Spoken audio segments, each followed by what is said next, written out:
In my last life, that snake Jake stole my chance to confess, became my girlfriend's guy best friend, and spent the rest of his life making me miserable.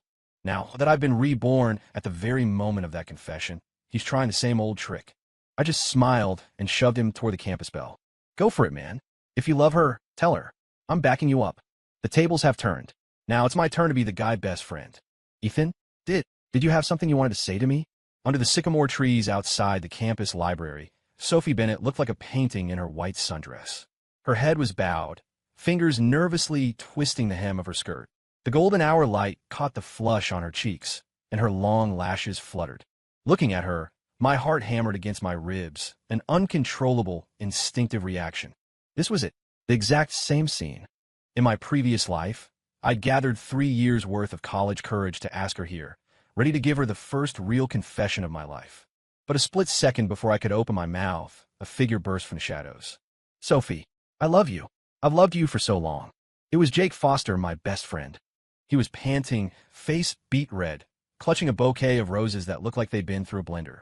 Back then, I felt like I'd been hit by lightning. I just stood there, paralyzed. Sophie was just as stunned, caught completely off guard by the sudden intrusion. The rest of the story was a train wreck. Sophie rejected Jake and chose me. But in her heart, she always carried a sliver of guilt, believing Jake had sacrificed his happiness for ours. Because of that, Jake naturally slid into the role of her guy best friend. That title became the nightmare of my life. He'd call her away in the middle of our dates because he was feeling down and needed someone to talk to. He'd offer helpful advice when Sophie was picking out my birthday gifts, ensuring the presents were things I absolutely hated. He'd even text her late at night. Sophie, you awake? I had a nightmare. I am scared. And every time I expressed my frustration, Sophie would look at me with those wide, innocent eyes. Ethan, don't be so petty. Jake is just my best friend. He treats you like a brother. How can you think such terrible things about him? I was the clown in their play, tortured by their pure friendship, until I was on the verge of a breakdown.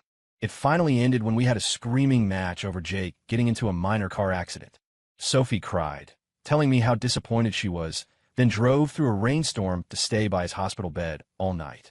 On my way to find her, a truck lost control and sent me flying. In the final moments, as my consciousness faded, I could have sworn I saw Jake standing by the hospital entrance with a triumphant smirk on his face. Ethan, Sophie's voice pulled me back from the freezing grip of those memories. I took a deep breath, crushing the hatred rising in my chest.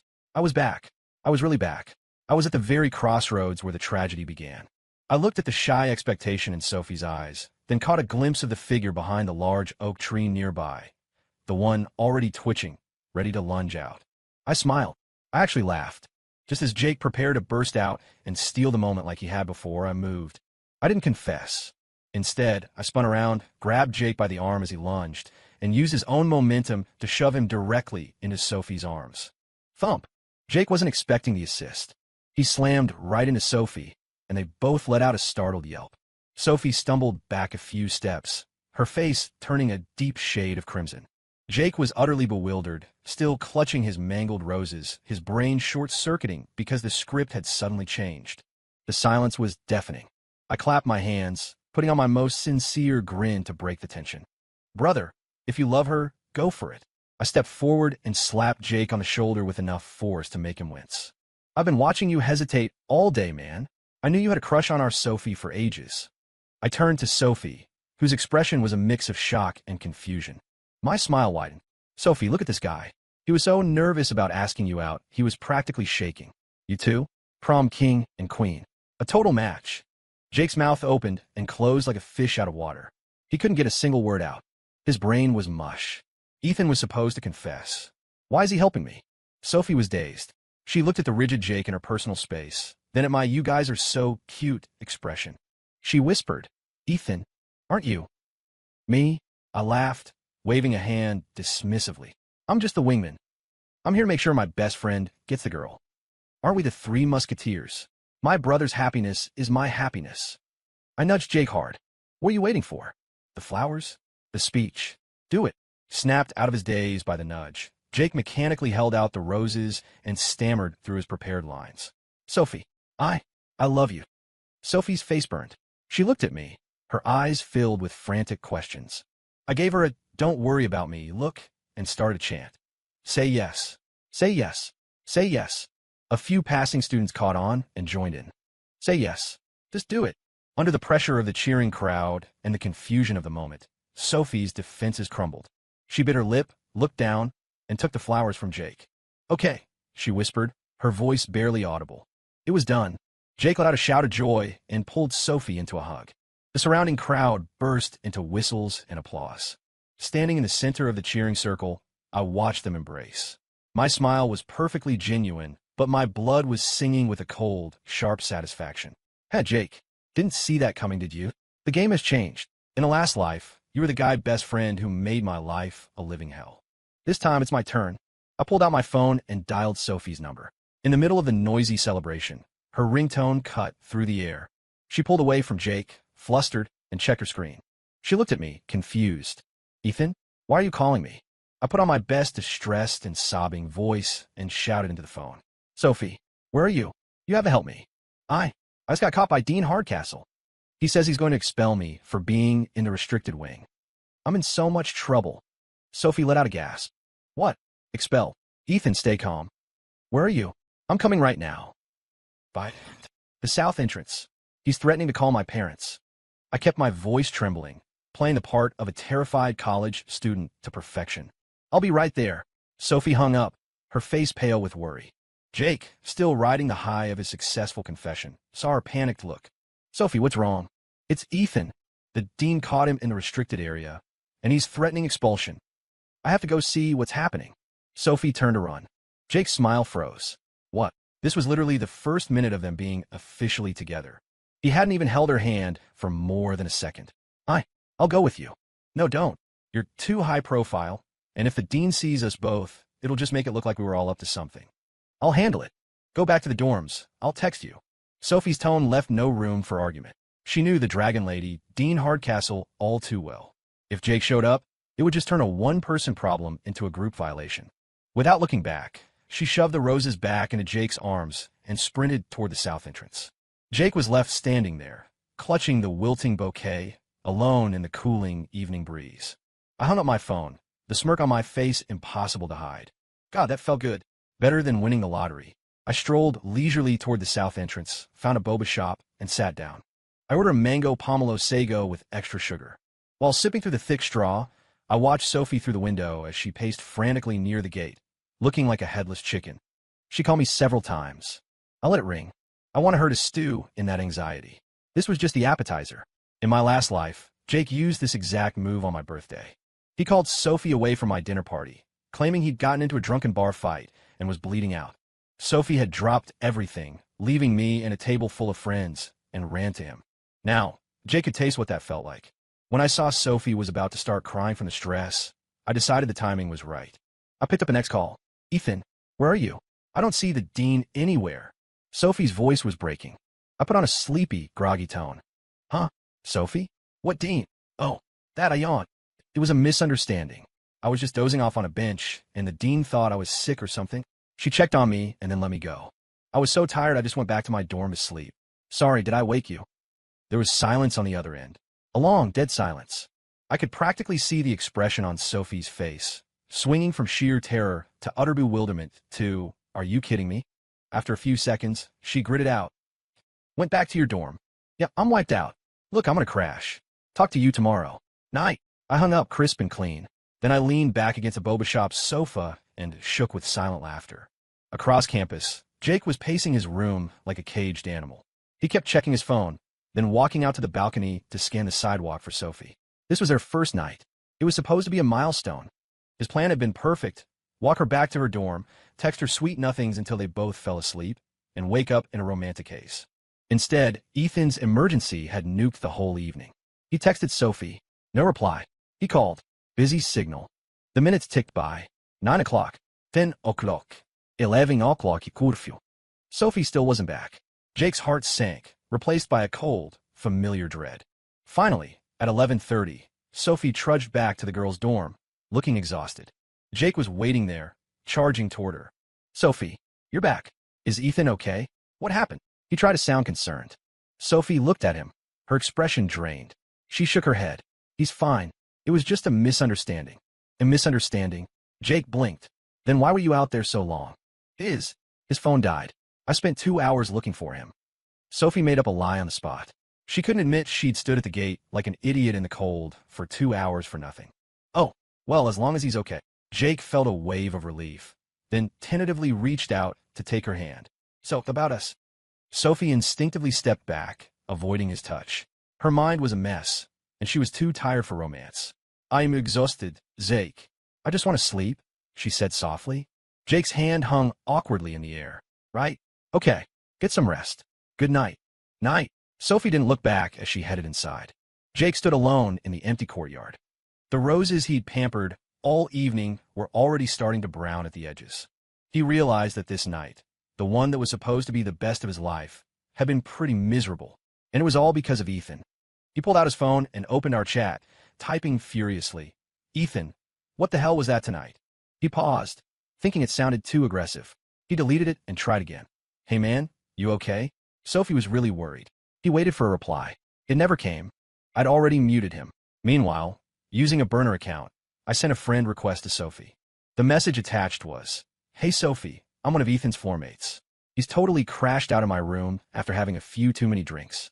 His phone died, so I figured I'd let you know he's safe so you don't worry. The next morning, I walked into the lecture hall feeling like $1,000,000. Jake, sporting 2 massive dark circles under his eyes, spotted me and lunged. Ethan, where the hell were you last night? Why didn't you answer my texts? I blinked innocently. Huh, last night? Man, I had a few drinks and totally blacked out.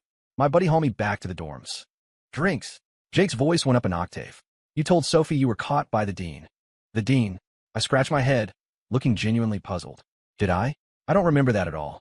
Man, I must have been hammered. Was I dreaming? My clueless and confused routine was like a punch landing on a cloud. Jake had an entire arsenal of accusations ready, and now he had nowhere to fire them. Was he really just that drunk? But Sophie said. Just then, Sophie entered the room. She looked at me with a complicated expression, but eventually walked over. Ethan, are you okay? You scared me to death last night.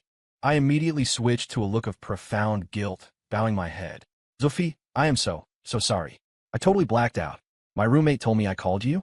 I don't remember a thing. I feel terrible for dragging you into my mess. Please forgive me. I was the picture of sincerity. Seeing me so apologetic, Sophie's irritation evaporated. She wasn't the type to hold a grudge, and in her mind, Ethan had probably only gotten drunk because he was sad about her and Jake getting together. The guilt hit her hard. It's okay. Just don't drink that much again. It's not good for you, she said gently. I promise. I nodded vigorously. Then, changing the subject, I looked at Jake and grinned. I was just so hyped that my best friend finally got the girl. Come on, man. Lunch is on me today. 3rd floor cafeteria. Order whatever you want. I threw an arm around Jake's shoulder, playing the part of the ultimate bro. Jake was completely thrown. He felt like a petty jerk for being suspicious, while Ethan seemed like the hero who'd sacrificed his own feelings and gotten wasted just to celebrate his friend's happiness. Sophie smiled, seeing our deep bond. All right, you two settle down. Class is starting. With one smooth move, I had neutralized a potential trust crisis. Jake's suspicion was buried, but he still felt like something was off. At lunch, I specifically ordered steamed sea bass. I carefully picked out the tenderest piece from the belly and placed it in Sophie's bowl. Sophie, eat up. You need the brain food for the GREs next week. Sophie smiled. Thanks, Ethan. Jake's fork stopped halfway to his mouth. He remembered Sophie telling him she hated fish because she'd choked on a bone as a kid, and it traumatized her. Ethan had known her for 3 years. How could he not know that? He was about to say something when he saw Sophie naturally pick up the fish, carefully flick away a tiny bone, and eat it. Jake's pupils dilated. Since when does she eat fish? I acted like I didn't notice his shock and added a spoonful of stir-fried bell peppers to her plate. Try these too. The cafeteria's specialty. Jake's face paled further. Sophie hated bell peppers too. But a second later, Sophie ate the peppers without a word, even smiling at me. Yeah, these are actually really good. Jake was reeling. Was she just eating this stuff to be polite to Ethan? Yeah, that's it. Sophie is just too nice to turn him down. Feeling a bit more confident, he picked up a piece of sweet and sour pork, something he knew she loved, and put on her plate.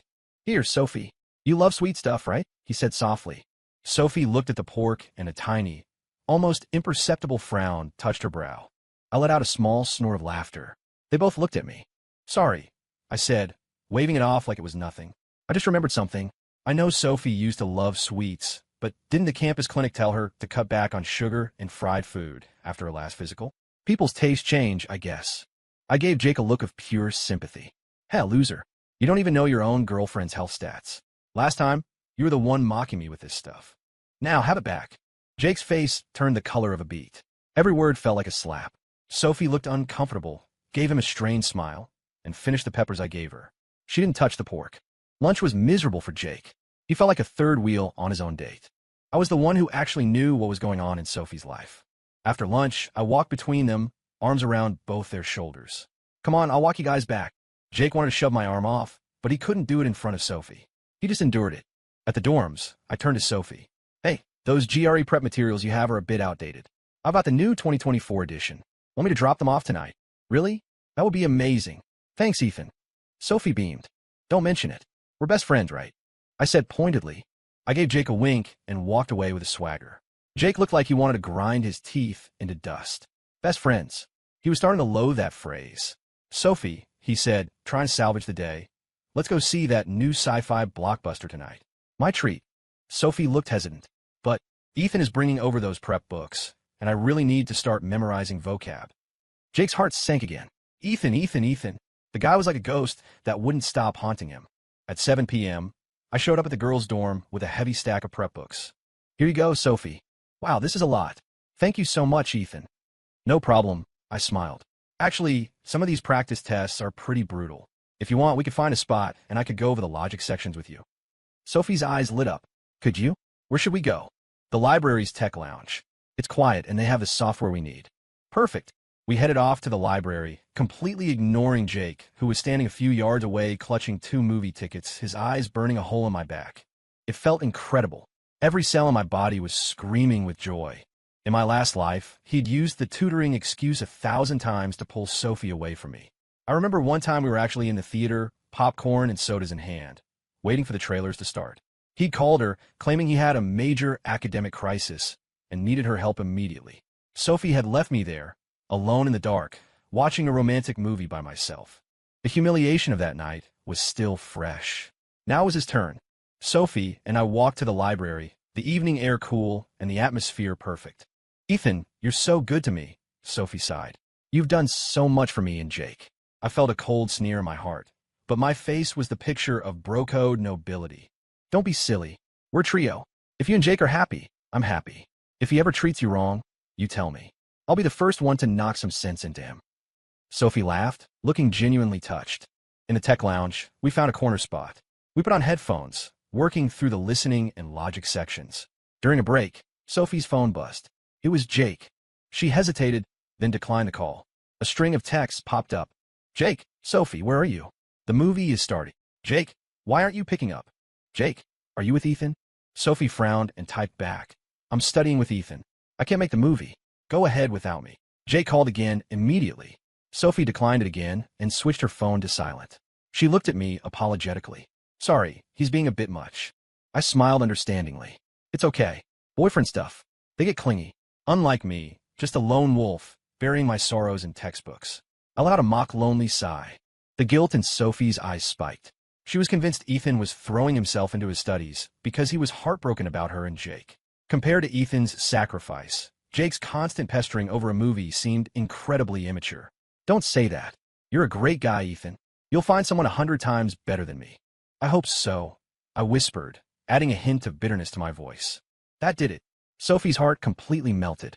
She looked at me with pure pity and affection. For the next hour, she didn't look at her phone once. Meanwhile, Jake was losing his mind at the theater. He stood by the entrance, clutching the useless tickets, his veins popping. Ethan again, studying. What a load of crap. He stormed over to the library and spotted us through the glass wall of the tech lounge. We were leaning in close, looking at the same screen, whispering. From his angle, we looked like a couple on a date. A white-hot rage flared in Jake's chest. He felt like his head was glowing green. He whipped out his phone and snapped a photo, then sent it to Sophie. What are you doing? The string of exclamation points radiated his fury. Sophie's phone lit up on the table. When she saw the photo and the message, her face dropped. She looked up and saw Jake's distorted, angry face through the glass. I followed her gaze, laughing internally while putting on a shocked face. Wait, is that Jake? What's he doing here? I stood up and waved enthusiastically. Hey, man, you're just in time. Come join us. 3 heads are better than 2. Jake's face was like thunder. Seeing my innocent smile made him feel like he was punching a brick wall. He wanted to storm in and grab my collar, but he couldn't. Everything I was doing was helpful. I was helping her study. I was invested in their future. If he made a scene, he'd just look like a controlling, insecure jerk. Jake clenched his fists so hard his nails drew blood. He watched the two of us, the picture of academic peace. And for the first time, he wondered if his plan to confess first was actually working out the way he wanted. Who is the wingman here? The library standoff ended with Jake's retreat.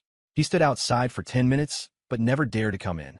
Sophie went out to talk to him for a bit, and when she came back, her eyes were puffy. They'd argued. I checked in with concern. What happened? Did you guys fight? Sophie looked down. Yeah. He doesn't think I should be here with you this late. Oh, come on. I'll wave it off. He's just jealous. It means he cares. Don't let it get to you. I'll talk to him later and clear the air. The more understanding I was, the more the scale tipped in my favor. She saw Jake as a petty child and me as the mature, selfless friend. No, she shook her head. It's my problem. I'll handle him. I nodded and said considerately, maybe we should call a night. Go back and talk to him. I don't want to be the reason you guys have problems. Thanks, Ethan. Truly. As I watch her walk away, my smile turned cold. Talk to him? In my last life, I thought talking solved things. But every talk ended with me apologizing. Every argument ended with Sophie saying, why can't you just be more understanding of Jake? To hell with understanding. This time, I was going to make Jake feel what it was like to be the one who was misunderstood. I pulled out my phone and created a new group chat. The study trio? Ethan and everyone, hey guys, I spent all night putting together this GRE high-frequency vocab list. One for each of you. No need to thank me. Sophie replied instantly.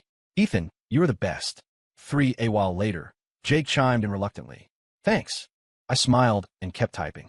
Ethan, by the way, Sophie, do you have morning classes tomorrow? Want to do some morning vocab review? Best time to memorize. Sophie, yes. What time? Where? Ethan, 6:30 a.m. at the Knoll. See you there. Sophie, ugh. I intentionally tagged Jake. Ethan had Jake you coming, man. Let's all work hard for Sophie's future. On the other end of the screen, Jake nearly crushed his phone. The Knoll. 6:30 a.m. Morning review. The Knoll was the most famous romantic spot on campus. He and Sophie hadn't even been there yet. And Ethan was asking her to go there for morning review and asking him to join? If he said no, he looked like he didn't care about her grades. If he said yes, he had to drag his ass out of bed at 6 a.m. to play third wheel to their educational date. It was a lose-lose situation. Jake stewed for minutes before typing 2 humiliating words. Jake, can't make it. Ethan, come on, man. The more the merrier. It'll be weird if it's just me and Sophie alone, right? Seeing the words, me and Sophie alone, sent Jake's blood pressure through the roof. You know it's weird? He typed furiously, Ethan, what are you playing at? Before he could hit send, Sophie's message popped up. Sophie, Jake, why are you being like this to Ethan? He's just trying to help. If you don't want to support me, fine, but don't hold me back. Jake froze. It was only the second day. 2 days. And Sophie was already attacking him because of Ethan. The panic set in. He deleted his angry message and tried again. Jake, I didn't mean that. I'm not a morning person. Ethan, I get it, man. Young guys, late nights. I'm sure you're tired. Don't worry. Sophie and I will carry the academic load for you. I added a flexing emoji. The late nights comment was a needle to Jake's eye. He hadn't even touched Sophie's hand last night. There was no exercise involved. Ethan was mocking him, and the best part was that Sophie was too naive to see it. She thought I was being caring. Sophie, Ethan, ignore him. Jake, you just sleeping? I'll go with Ethan. Jake stared at the screen, his insides turning to ice. He had a terrifying premonition. If it didn't go tomorrow, it was over. He gritted his teeth and typed, I'll be there. Ethan, that's the spirit. See you at 6:30. I tossed my phone aside and rolled around on my bed, laughing. The game is just getting started, Jake. 6:20 a.m. The Knoll. I arrived yawning and saw Sophie in her workout gear, ponytail bobbing, looking fresh. Next to her, Jake looked like a wilted piece of celery. Massive eye bags, skin like parchment, yawning every 5 seconds. Morning, I chirped. Morning, Ethan. Sophie smiled. Jake grunted something that might have been a greeting. I pulled out 2 breakfast sandwiches and 2 cartons of milk. Brought you guys breakfast. I gave Sophie her favorite, Chipotle chicken. I gave Jake the one I knew he hated, tuna salad. Wow, Ethan, you're so thoughtful. Sophie beamed. Jake looked at the tuna sandwich, and his face turned green. The smell of fish at 6:30 a.m. on an empty, Sleep-deprived stomach was enough to make him gag. Something wrong? Not your favorite? I asked innocently. No, it's fine. Jake forced a smile that looked like a grimace. He didn't dare complain in front of Sophie, so he started shoving it into his mouth like it was medicine. I watched him struggle, my heart full of joy. Remember all those times you fed me your leftovers in a last life? Enjoy the tuna, buddy. We started the review. I sat right next to Sophie, books open, abandoned, abundant. Jake sat on the other side, looking like a ghost. His eyes kept fluttering shut, his head nodding. At one point, a stray lock of hair blew across Sophie's face and got caught on her lip. She went to brush it away, but I was faster. I reached out naturally and tucked the strand behind her ear. My fingers brushed her earlobe, soft and warm. Sophie froze. A blush crept up her neck, and her heart skipped. She looked at me, but I was already back to the book, looking completely focused, as if the gesture had been purely unconscious. She cleared her throat, trying to refocus, but her mind was spinning. Jake, who had been fighting to stay awake, saw the whole thing. The rage hit him like a lightning bolt. Ethan had just touched her ear, a spot Jake hadn't even gotten close to yet. Ethan, what the hell? Jake surged to his feet, pointing a finger at me. We both jumped. I looked up bewildered. What? What's wrong? You touched her. Jake's lip was trembling. Touched her? I looked even more confused. I turned to Sophie. Did I touch you? Sophie's face was beet red. She looked at the furious Jake, then at innocent me. He was just fixing my hair, Jake. Don't make a scene. Hair? Jake scoffed. Do you need to stroke her ear to fix her hair? Sophie's expression hardened. Jake, what is wrong with you? Ethan wasn't even looking. He was just being helpful. I'm the one being weird. Jake was vibrating with fury. He was practically in your lap. Are you blind or just pretending? You. Sophie's eyes welled up. You are being completely unreasonable. As they spiraled into an argument, I stepped in as the peacemaker. I grabbed Jake's arm, looking deeply apologetic. Man, I'm so sorry. I was so focused on the vocab, I didn't even think. I swear, it was an accident. I turned to Sophie. Sophie, don't be mad at him. He's just crazy about you. He's protective. I was the perfect mediator. But to Jake, my words were pure poison. Focused on vocab? You're focused on my girl. He shoved my hand away. Ethan, stay the hell away from her. The air turned to ice. Sophie looked at Jake with pure disbelief. She couldn't believe he'd talk like that to their mutual friend. The smile left my face, replaced by a look of deep hurt. Jake, how could you say that? We're brothers. I'm just trying to help her study. What did I do wrong? You did nothing wrong. I'm the one who messed up. Sophie snapped. She was crying now. I messed up by letting you be in this position. I messed up by saying yes to you, Jake. She turned and ran off, sobbing. It was just me and Jake. Jake stood there, stunned. He'd only meant to warn me, but it had blown up in his face. I walked over to him and let out a long, heavy sigh. I patted his shoulder. Man, you really crossed the line this time. I used the I'm disappointed in you voice. Sophie is a good girl. Your lack of trust is killing her. And how could you doubt me? We grew up together. Every word was a knife in his gut. He looked at my sincere face, his mouth working, but no words came out. What could he say? That I did it on purpose. I'd been flawless. That I had hidden motives? Everything I did was under the banner of helping them. He was trapped in a web, and the more he struggled, the tighter it got. Sigh. I sighed again, pulling a water bottle from my bag and opening it for him. Cool off. Go apologize to her. Girls need to be pampered. Jake looked at the water I was offering, then at my holier-than-thou face. A sudden, violent surge of pressure hit his chest. Puffed. A spray of blood erupted from his mouth. He actually spit up blood, right there in front of me, like a scene out of drama, and then his eyes rolled back and he hit the grass, out cold. I was genuinely shocked. Holy crap. I wanted to mess with him, not kill him. Is his stress tolerance really that low? Change of plans. Hospital time. I whipped out my phone and dialed 911, my voice frantic. Then I called Sophie. Sophie, something's wrong. Come quick. Jake, he just collapsed. He's spitting up blood. The hospital smelled of antiseptic and regret. Jake was in a bed, hooked up to an 4, his face as white as the sheets. The doctor said it was an acute gastric lining flare-up caused by extreme stress and severe sleep deprivation. He wasn't going to die, but he needed absolute rest. Sophie was sitting by the bed, her eyes red and swollen. She'd clearly been crying for an hour. She looked at the sleeping Jake with a mix of guilt and pity. I stood in the corner, head bowed like a shamed child, silent. The atmosphere was suffocating. Finally, Sophie spoke in a raspy voice.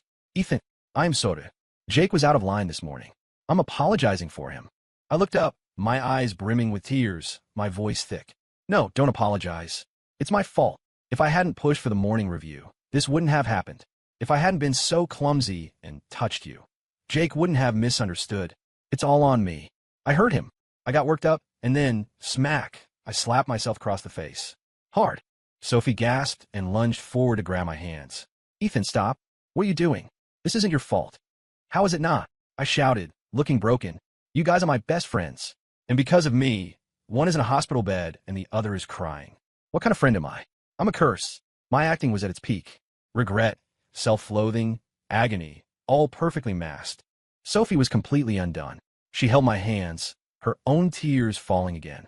No, you're not. You're the best friend we have. We've seen everything you've done for us. This was an accident. Nobody wanted this. The more she comforted me, the harder I sobbed. No, it's my fault. Sophie, just let me be alone for a bit. I need to think. I broke away from her and stumbled out of the room, looking like a man whose world had ended. Once I hit the corner of the hallway, I leaned against the cold wall and slid down to the floor. Then, I couldn't hold it back anymore. I laughed. God, that was worth the slap. In one move, I had cleared myself of all blame and cemented my image in Sophie's mind as a noble friend who would rather hurt himself than his friends. Jake, what do you have? You have Sophie's guilt because you got sick. I have her heart because I sacrificed my pride for you. Back in the room, Sophie looked at Jake, then thought about my broken expression. Her mind was a whirlpool of conflicting emotions. She felt like she owed both of us, but especially me. I'd done nothing wrong, yet I was taking all the punishment. Just then, Jake's eyelids fluttered. Water, he croaked. You're awake. Sophie rushed to pour him a cup, helping him sit up and sip. As the water cleared his throat, the memories of the morning came back. The gnome, my smirk, Sophie's anger. The rage flared up again. Where's Ethan? He hissed. He just left. He has the nerve to be here. Jake's heart rate monitor started beeping faster. Sophie, don't let him trick you. He's doing this on purpose. He's trying to tear us apart. Sophie's face went cold. She couldn't believe that Jake's first thought upon waking up wasn't her, but more accusations against Ethan. Jake, enough, she said sharply. Ethan just slapped himself in front of me because he felt so guilty about you being here. He's blaming himself for everything, and you're still attacking him? Do you want to drive him to the edge? Jake was stunned. He slapped himself? For me? Heh, what a perfect guilt trip play. That snake. He wanted to tell her the truth, but he realized that anything he said now would just make him look more like a villain. The moment he collapsed, he'd lost his standing. He had no leverage left. Sophie, let me explain. Just rest, she said, her voice filled with disappointment. I don't want to fight. She turned and walked out. She needed to find Ethan. She couldn't let him be alone. Jake lay there, staring at the ceiling, his chest aching. He knew Sophie's heart was drifting away, and it was all because of Ethan. A chilling realization hit him. If he hadn't stolen the confession, would I be the one in the bed, and would he be the one comforting her? Sophie found me in the hospital garden. I was sitting on a bench, head down, shoulders shaking slightly, the picture of a kicked puppy. Ethan, she called softly. I panicked, wiping my eyes and forcing a shaky smile. Sophie, is Jake okay? Did he wake up? Sophie saw the red mark on my cheek and felt a pang in her chest. He's awake. He's fine. She sat next to me and handed me a tissue. Stop it. It's not your fault. I took the tissue but didn't use it. I just covered my eyes. How is it not? If I were more mature, if I stayed away from you, Jake wouldn't be like this. Sophie, maybe we should keep our distance for a while. I looked at her with watery eyes. I don't want to cause more fights. Seeing you guys together is enough for me, really. This retreat as an attack move hit Sophie like a sledgehammer. She broke. No, she grabbed my arm. Ethan, you can't think like that. We are best friends. Why should we stop being friends because of a misunderstanding? Jake is the one who needs to change, not you. He's being selfish and paranoid. He doesn't care about your feelings at all. I'm so disappointed in him. Hook, line, and sinker. I sneered internally while looking shocked and worried. Sophie, don't say that about him. He just loves you too much. Don't let this come between you, or I'll never forgive myself. The more I defended Jake, the more Sophie despised him. Stop talking about him, she snapped. Ethan, listen. We are friends. Always. No one changes that. From now on, if you want to study or talk, you just ask. I'm not going to worry about his feelings anymore. This was exactly what I wanted. Jake's collapse hadn't driven us apart. It had given me an official license to be with her whenever I wanted. Jake, can you feel your blood pressure rising yet? Over the next few days, Jake rested in the hospital. Meanwhile, Sophie and I were inseparable. We ate in the cafeteria, studied in the library, and walked the track at night. I played the role of the pure guy best friend perfectly. I memorized her cycle and brought her herbal tea and heating pads. I patiently explained every logic problem she struggled with. I took her for cupcakes when she was stressed. I did everything I'd wanted to do in my last life, everything Jake had blocked me from doing, and every day, I made sure to send Jake kind updates. I'd send him photos of our lunch. Ethan, hey man, the cafeteria has sweet and sour pork today. I'll bring you some when you're out. I'd send videos of Sophie laughing. Ethan, look how happy she is. Don't worry about her. I'm taking good care of her while you recover. I even called him late at night. Hey brother, you asleep? Sophie and I just left the library. The moon is beautiful tonight. Too bad you're stuck inside. On the other end, Jake could only let out heavy, ragged breaths of fury. The doctor said he needed peace, but under my daily mental warfare, his conditions seemed to be getting worse. Finally, after a week, Jake discharged himself against medical advice. He'd lost weight, his eyes were sunken, and he looked like a walking corpse. The first thing he did was find me. He cornered me near the dorms. Ethan, we need to talk. His voice was a gravelly hiss, his eyes like poison daggers. I smiled. Sure, man. What's on your mind? He grabbed my collar and slammed me against the wall. What the hell are you doing? I didn't move. No panic, just a playful smirk. Brother, what's with the hostility? Let's just talk. Don't call me brother. Jake exploded. His eyes were bloodshot. I know you're doing this on purpose. You're getting revenge, aren't you? Looking at his distorted face, I felt a surge of pure, dark joy. He finally figured it out. Too late. My smile vanished. My eyes went cold. I leaned into his ear and whispered a single sentence that only the two of us would understand. Tell me, Jake, how did it feel to watch that romantic movie all by yourself in the dark? Jake's body jerked, as if he'd been electrocuted. His eyes widened, his pupils shrinking to pinpricks. He looked at me like he was seeing a ghost. You. He pointed a trembling finger at me, unable to form a word. How could I know? Only 3 people in the world knew about that night. Jake, Sophie, and the Ethan from the previous life. A horrifying, impossible thought exploded in his mind. That's right, I said, watching his soul shatter. I leaned in closer, my voice a cruel whisper. I'm back to boom. The revelation hit Jake like a physical blow. The color drained from his face until he was as white as paper. No. Impossible. He stammered, his grip on my collar loosening. It can't be. Why not? I sneered, stepping into his space. If you could come back with your memories, why couldn't I? Did you think that by stealing the first move, you could have it all? Did you think that by crushing me under your boot, you could just enjoy the spoils of war? I have news for you, Jake. My voice was quiet, but every word was a hammer. Every bit of pain, every ounce of humiliation you put me through in the last life, I'm going to pay it back. With interest.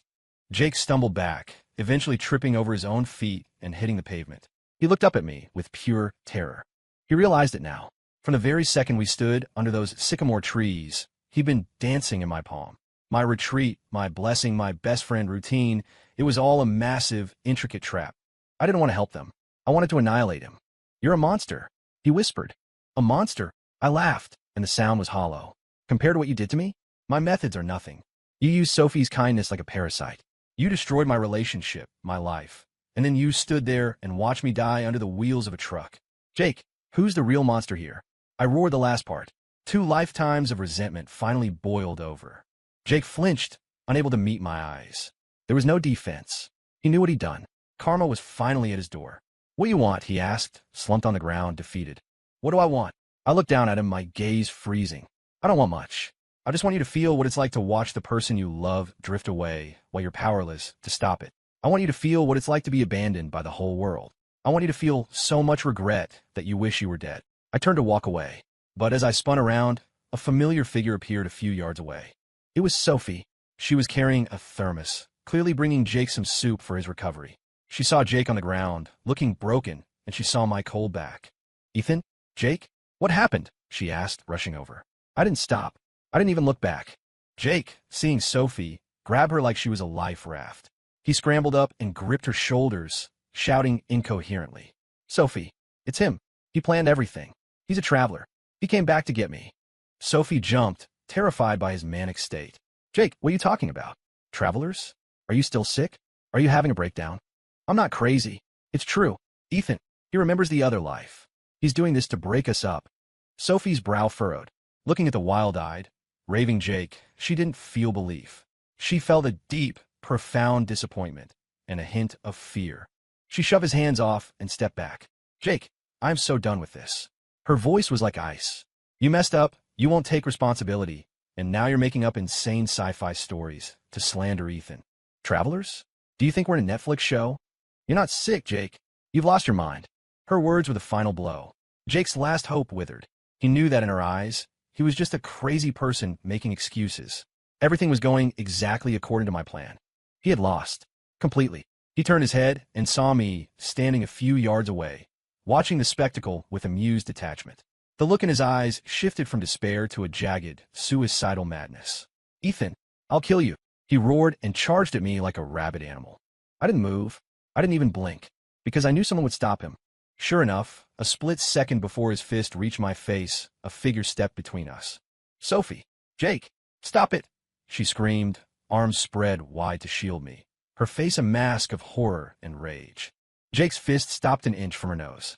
His hand was shaking, his eyes bloodshot. Move, he snarled. No. Sophie's tears broke through. If you touch him, Jake, we are finished. Forever. Those words were like daggers to Jake's heart. He looked at her in disbelief. She was willing to end everything to protect me? He was her boyfriend. The betrayal and the madness finally snapped his last tether to reality. Fine. Fine. Fine. He laughed, a high, piercing sound. Sophie, you pushed me to this. He pulled back his fist, and with a sudden, blur-like motion, he reached into his pocket and pulled something out. It was a folding knife. The silver blade caught the sun, glinting with a lethal light. A girl nearby screamed. Sophie's face went ghost white. Fuck it, no. Put it down. What? Jake grinned, stepping forward. If I'm going down, I'm taking this piece of trash with me. Today, Ethan, we're going to hell together. He lunged, the knife aimed straight for my chest. Ethan, watch out. Sophie screamed, and without a second thought, she spun around and threw her body over mine, exposing her back to the blade. My pupils contracted. This was a variable. I'd expected her to push me or try to block him again. I hadn't expected her to use her own body as a human shield. Plans changed, but this works even better. In the fraction of a second before the blade struck, I reacted. I grabbed Sophie, spun her around with my own momentum, and pulled her in my chest, shielding her. At the same time, I lashed out with a kick, catching Jake squarely in the wrist. Clang! The knife skittered across the pavement. The force of the kick sent Jake sprawling backward until he hit the ground hard. It was over in an instant. By the time the crowd realized what had happened, the danger was gone. I held a trembling Sophie in my arms, feeling her heart racing against mine. My gaze drifted over her shoulder to the pathetic figure of Jake on the ground. It's over, Jake. You're done. Campus security and the administration arrived within minutes. A knife attack in broad daylight was as serious as it got. Jake was tackled by security and hauled away to the campus police station. He'd gone from the lucky guy to an expelled criminal in less than 2 weeks. I, meanwhile, was the hero of the hour, the calm, brave friend who had saved the girl. I held the sobbing Sophie and whispered, It's okay. I've got you. You're safe. Sophie looked up at me, her eyes filled with terror, relief, and a very specific kind of longing. I knew that look well. The spark of attraction. I sneered internally. Catching feelings now? Too late. I helped her stand, then immediately created a polite distance between us. My voice was filled with a shaken kind of relief. Thank God you're okay. I'd never have forgiven myself if you got hurt. The way I pulled away made Sophie blink. She looked at me, her mouth opening to say something, but the words died in her throat. The drama ended with Jake being taken away in a police cruiser. He was expelled immediately and eventually sentenced to 6 months for attempted assault with a deadly weapon. His reputation was incinerated. He was no longer a student. He was a cautionary tale and a campus joke. After Jake was gone, campus life returned to normal.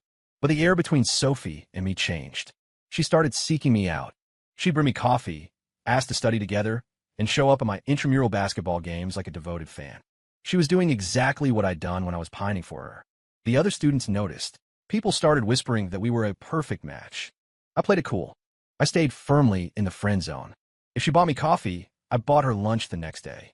If she asked to study, I'd occasionally say I was too busy.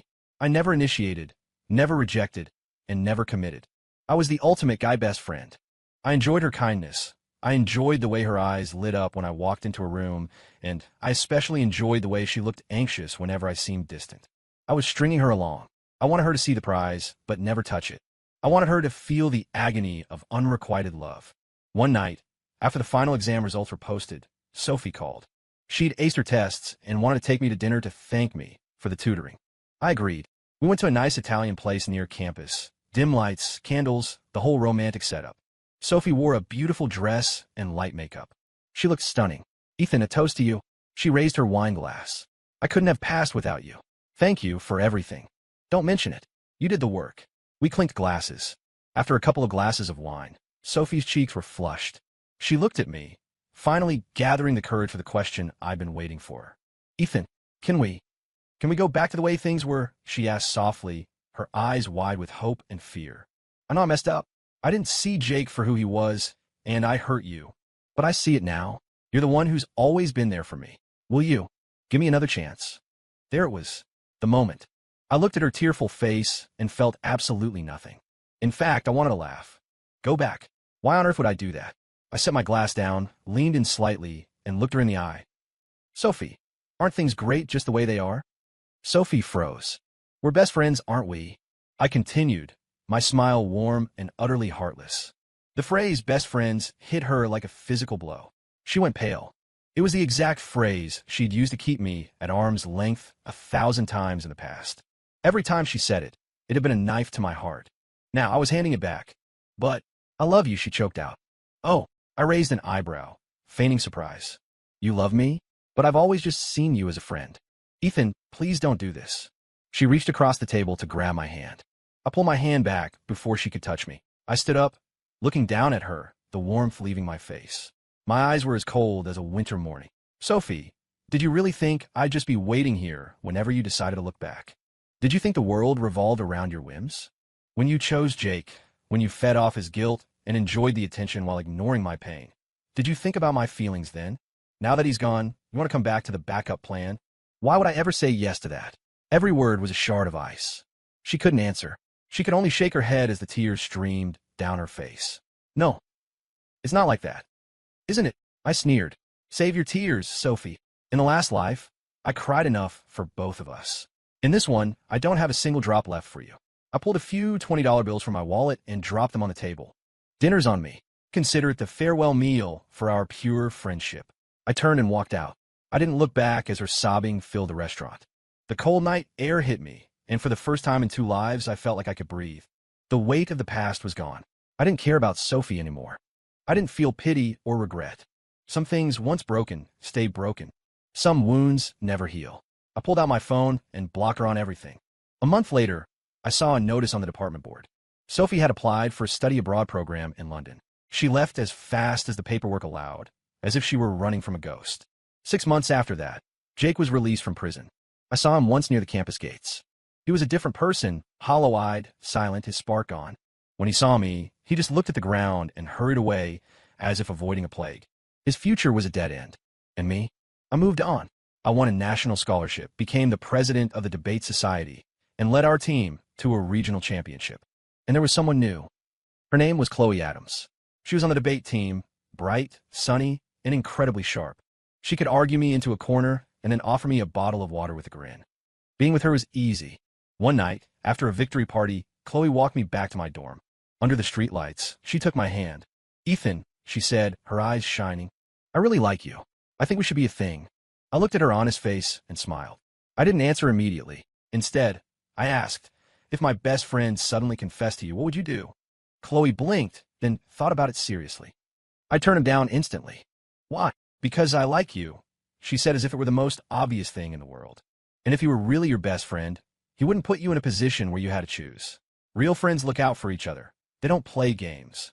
I stood there for a long time, silent. Then, I pulled her into a hug. Yeah, let's do it. Real love is respect. It's boundaries. It's being the first choice. It took me half a lifetime of pain to learn that. Sophie might take her whole life to understand it. But that wasn't my problem anymore. In the distance, the sycamore leaves turned gold and began to fall. A new life was just beginning. Story complete.